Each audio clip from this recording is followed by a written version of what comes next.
से लगभग हम हर भारतवर्षी उपकृत हैं।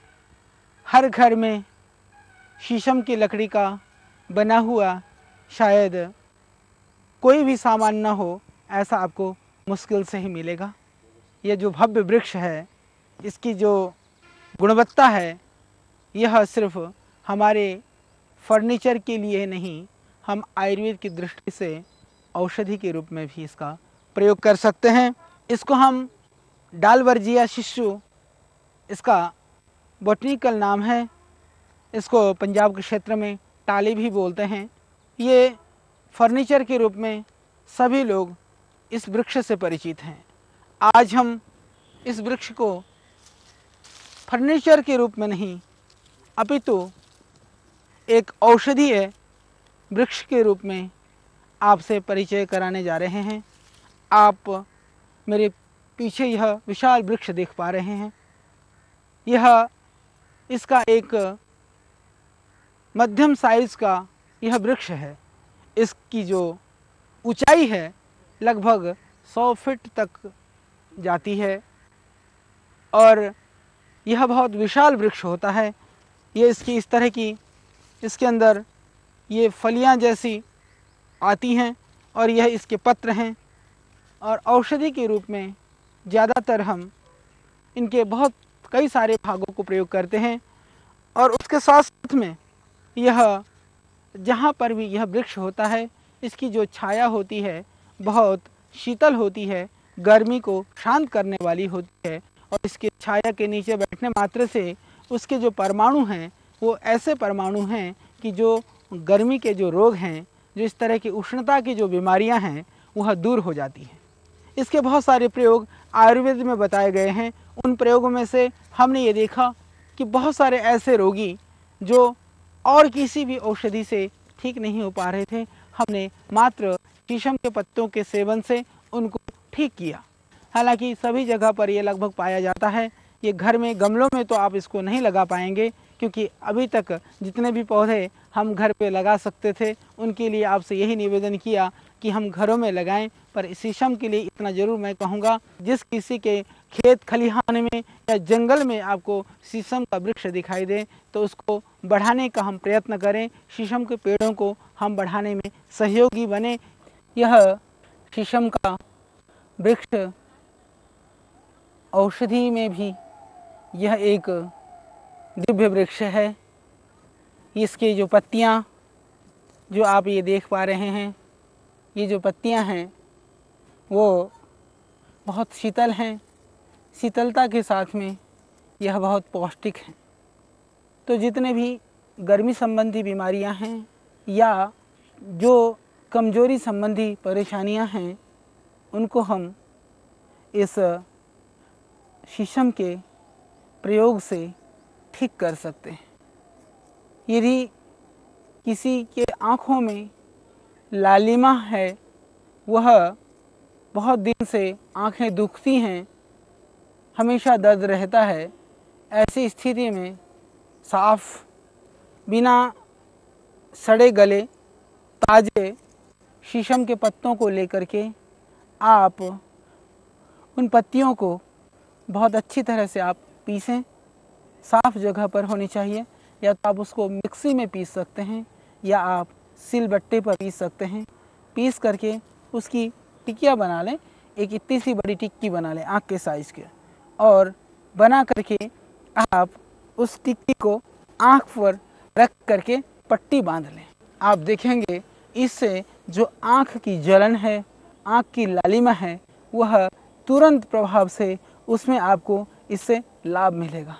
इस प्रयोग को आप कुछ दिन तक कर सकते हैं। इसका जो दूसरा जो विशेष जो गुण है, वह गुण यह है कि आप इस शीशम के पत्ते को, यदि जो पशुओं का जो थनैला रोग है उसके लिए भी ये बहुत लाभकारी है। इस शीशम को पीस करके यदि पशुओं के थनों पर लगा दिया जाए तो उससे जो उनका जो थनैला रोग है वह दूर हो जाता है।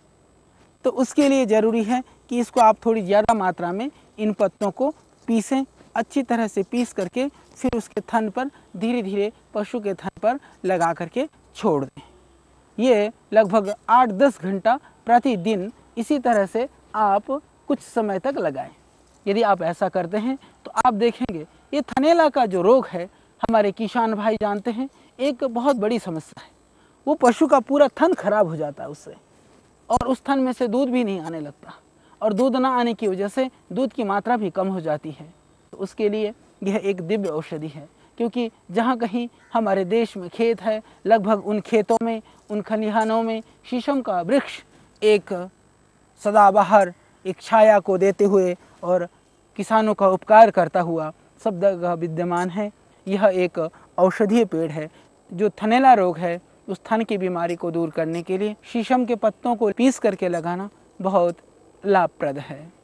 इसके अतिरिक्त जिन माताओं बहनों का कम दूध उतरता है, उसके लिए भी इसका जो लेप है, उस लेप को लगाने से ज़्यादा दूध उतरने लगता है। और विशेष करके माताओं बहनों का डिलीवरी के बाद में उनके जो स्तन में ढीलापन आ जाता है या दूध नहीं उतरता है, दोनों ही स्थिति में इस शीशम के पत्तों को यदि पीस करके माताएं बहनें स्तन पर लगा लेती हैं तो स्तन इससे सुगठित हो करके और बच्चों के लिए जो पर्याप्त मात्रा में दूध नहीं उतर पाता है, दूध उतरना शुरू हो जाएगा। तो उसके लिए भी इसका आप प्रयोग कर सकते हैं। आस्था के पावन ज्ञान प्रवाह में अभी लेना होगा हमें एक छोटा सा विराम। विराम के तुरंत बाद आप सुनेंगे आयुर्वेद की ऋषि संस्कृति को वर्तमान में सर्वाधिक प्रचारित व प्रतिष्ठापित करने वाले श्रद्धेय आचार्य बालकृष्ण जी से जीवनदायिनी दिव्य जड़ी बूटियों से अपनी समस्याओं का समाधान। मेरी और मेरे परिवार की सेहत का राज परम प्योर घी। यदि स्तन पे गांठ है, क्योंकि बहुत बार आज देश की बहुत बड़ी आबादी कैंसर से पीड़ित है और उनमें माताओं बहनों में होने वाला जो कैंसर है, यह बहुत कष्ट की बात है कि अधिकांश कैंसर वह स्तन कैंसर होता है। स्तन कैंसर सबसे ज़्यादा होता है जहाँ तक हमें जानकारी है। स्तन कैंसर से बचने के लिए भी यदि शुरू में स्तन के अंदर कोई हार्डनेस है, उसके अंदर कोई सख्त बना है या ऐसा लगता है कहीं गांठ बन रहा है, उस स्थिति पर भी यह एक निरापद प्रयोग है। शीशम के पत्ते को पीस करके नियमित रूप से स्तन पर लगाने से वह गांठ पिघल जाता है और स्तन सही स्वरूप में आ जाता है। और यदि दर्द हो तो इसके पत्तियों को बिना पीसे, आप देख रहे हैं, इन कुछ पत्तियों को तोड़ करके इसको गर्म करके इन पत्तियों को गर्म करके कुछ पत्तियां तवे पे गर्म करें, थोड़ा सा इसमें गाय का घी या सरसों का तेल लगा सकते हैं, लगा करके स्तन के ऊपर बांध दें। क्योंकि बाकी औषधियां संपूर्ण शरीर के दर्द के लिए बहुत उपयुक्त हैं, परंतु स्तन के लिए यह एक बहुत उपकारी और महत्वपूर्ण पौधा है। स्तन दर्द में इन पत्तों को सेक करके आप बांध लें तो आप देखेंगे, गर्म करके बांध लें, गर्म करके बांधने से आप पाएंगे कि इसका दर्द बहुत जल्दी ठीक हो जाएगा। उसके लिए यह बहुत एक दिव्य पौधा है। तो हमने जाना कि किस तरह से ये शीशम के पत्ते हमारे स्तन रोगों में, चाहे वह पशुओं से संबंधित स्तन की परेशानी है, थनैला रोग की परेशानी है, उसके अंदर गांठ है, या माताओं बहनों में स्तन की परेशानी है, गांठ है, उसके लिए, या दूध को बढ़ाने के लिए और स्तन की सुंदरता को बरकरार रखने के लिए। क्योंकि आज इस फैशन के ज़माने में हर कोई सुंदर बनना चाहता है और माताओं बहनों में भी इस तरह की प्रवृत्तियां बन रही हैं, तो उसके लिए आप अपनी सुंदरता को मात्र शीशम के पत्तों का प्रयोग करके बरकरार रख सकती हैं। तो इसके लिए यह बहुत उत्तम है। इसके अतिरिक्त जिनको बहुत ज़्यादा गर्मी लगती है, बहुत ज़्यादा प्यास लगती है, उस स्थिति में गर्मी की शिकायत में आप शीशम के कुछ 5-7 पत्तियों को तोड़ करके और उसको पीस करके उसमें पानी मिला करके, मिश्री मिला करके शरबत की तरह से आप उसका सेवन कर सकते हैं। तो एक यह बहुत ही अच्छी औषधि है गर्मी के लिए, गर्मी से संबंधित रोगों के लिए। एक घटना मुझे स्मरण हो आती है। हम लोग राजस्थान में शिविर लगा रहे थे। आज से लगभग यह कोई 15 साल पहले की घटना है। तो जब शिविर लगा रहे थे, वहाँ पर एक सज्जन, गांव के सज्जन आए उन्होंने कहा कि मेरी पत्नी को बहुत ज़्यादा ओवर ब्लीडिंग की शिकायत थी। वो बहुत दिन से, बहुत महीनों से बिस्तर में पड़ी हुई थी। बहुत डॉक्टरों को भी दिखाया, कई बार हमने ब्लड भी चढ़ाया, पर वो ठीक नहीं हो पाई। फिर बाद में एक सज्जन आए, उन्होंने कहा कि इसको ये दवाई दे दो, और वो पत्नी ठीक हो गई। हमने कहा वो क्या दवाई थी? तो उन्होंने हमें खेत में ले जा कर के इस शीशम के वृक्ष को दिखाया। तो उन्होंने बताया उस समय से हम नियमित रूप से इसका प्रयोग लगभग आज तक हम समझते हैं कि हजारों लोगों के ऊपर करा चुके हैं, और आस्था चैनल के माध्यम से श्रद्धेय स्वामी जी के मुखारविंद से लगभग लाखों लोगों ने इसको अपनाया होगा। तो यह बहुत शीतल होता है। हम कहते हैं कि इस शीशम के पत्तों को घोट करके पिएं, तो सर्दी का मौसम है तो थोड़ा काली मिर्च मिला लें। अभी कुछ दिन पूर्व की घटना है, राजस्थान के ही एक सज्जन थे, कहने लगे कि मुझे कि रुक रुक करके पेशाब होने की शिकायत थी। मैंने शीशम के पत्तों का सेवन किया और अभी भी लगभग 5-6 साल से करता हूं, और मेरी जो पेशाब की परेशानी है बिल्कुल ठीक है। निश्चित रूप से वह मूत्र कृच्छ्र में जो रुक रुक करके पेशाब होता है, खुल करके पेशाब नहीं होता है, उसके लिए यह एक बहुत ही दिव्य औषधि है। उसके साथ साथ में उन्होंने 2 लाइनें और लिखी थी। उन्होंने कहा कि स्वामी जी, आप कहते हैं कि शीशम के पत्ते यदि सर्दी में ज़्यादा पियोगे तो ठंडे हो जाओगे। मैंने कभी काली मिर्च नहीं मिलाया और शीशम के पत्तों को सर्दी में भी पिया, पर मैं ठंडा नहीं हुआ, आज तक ठीक हूँ। तो बहुत अच्छी बात है।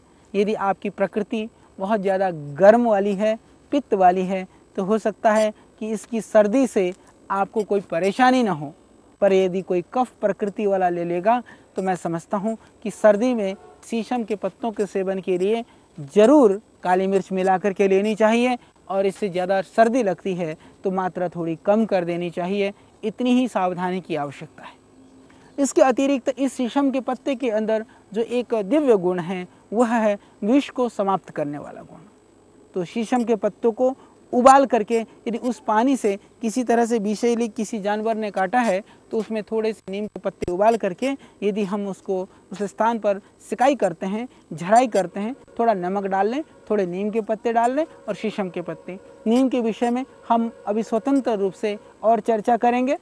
तो आप देखेंगे कि उससे सूजन भी उतर जाएगी। यदि किसी कीड़े वर ने काटा है तो उसकी लालिमा भी खत्म हो जाएगी। ये बहुत अच्छी उसके लिए औषधि है। और जिनको स्किन की परेशानी हो, जो भयानक एक्जिमा की परेशानी हो, तो इस शीशम की जो पुरानी लकड़ी है, जो अच्छी खासी जो पुरानी लकड़ी होती है, पुरानी लकड़ी से मेरा तात्पर्य वृक्ष बहुत पुराना होना चाहिए, पर सूख करके डली हुई बहुत पुरानी गली हुई लकड़ी नहीं। वृक्ष पुराना हो, लकड़ी ताजी हो, उस लकड़ी को छोटे टुकड़े कर करके या उसको मोटा मोटा कूट करके आप, जैसे 1 किलो लकड़ी है तो आप 4 किलो कम से कम पानी में उसको पकाएं। लगभग 1 किलो बच जाए, उसमें से उसको छान दें, लकड़ी को फेंक दें। उस पानी में लगभग आप 250 ग्राम सरसों का तेल डाल करके उसमें चाहें तो थोड़ी सी नीम की पत्तियां भी डाल सकते हैं, नहीं तो आवश्यकता भी नहीं है। उसको आप उबाल करके इतना पकाएं कि धीरे धीरे पकाते पकाते वो थोड़ा गाढ़ा हो जाएगा और सिर्फ सरसों का तेल शेष रह जाएगा। फिर आप छान करके उसको शीशी में भर करके रख लें। इस तेल का प्रयोग आप समस्त तरह के जो चर्म रोग हैं, खाज, खुजली, दाद, इसमें आप बड़ी निर्भयता के साथ प्रयोग कर सकते हैं। ये एक बहुत ही अच्छी और यह दिव्य औषधि है। इसके अतिरिक्त जिनको धातु की शिकायत है या जो डायबिटीज़ के पेशेंट हैं, उसमें भी यह लाभकारी है। जैसे श्रद्धेय स्वामी जी बताते हैं कि सदाबहार की पत्तियाँ और उसमें नीम की पत्तियाँ, उसमें फिर हम मिला दें कुछ शीशम की पत्तियाँ। यदि आप मिला करके पीते हैं तो आप पाएंगे कि आपकी जो धातु की बीमारी है, मधुमेह जो है, वह भी दूर हो जाएगी। और मधुमेह की वजह से जो आपके शरीर में कमजोरी है, शिथिलता है, वो शिथिलता भी इससे दूर हो जाएगी। यह एक बहुत ही दिव्य अच्छी औषधि है। इसके अतिरिक्त जिनको बहुत ज़्यादा पीरियड के समय पेन होता है, दर्द होता है, या बहुत ज़्यादा, जैसे कि अभी हमने कहा कि जो ओवर ब्लीडिंग वाली माताएं बहनें हैं, उनके लिए यह एक रामबाण समान है, एक बहुत ही यह दिव्य औषधि है, इसका वो सभी सेवन करें तो आप पाएंगे यह शीशम का वृक्ष सिर्फ एक फर्नीचर बनाने का ही सामान नहीं, अपितु यह एक बहुत ही दिव्य औषधि है जो आपके चर्म रोगों में, कुष्ठ रोगों में, प्रमेह, प्रदर और मधुमेह में लाभकारी है। विशेष करके माताओं बहनों से संबंधित रोगों के लिए, उनके प्रदर के लिए, उनके किसी भी तरह के ओवर ब्लीडिंग के लिए, स्तन संबंधी परेशानी के लिए यह एक दिव्य समाधान है। यह पौधा हमारे देश में लगभग सर्वत्र उपलब्ध है। आइए आज से इस शीशम को हम जानें एक औषधीय वृक्ष के रूप में, जिससे हम लाभान्वित हो सकें, अपने घर परिवार और पड़ोस को स्वस्थ रख सकें।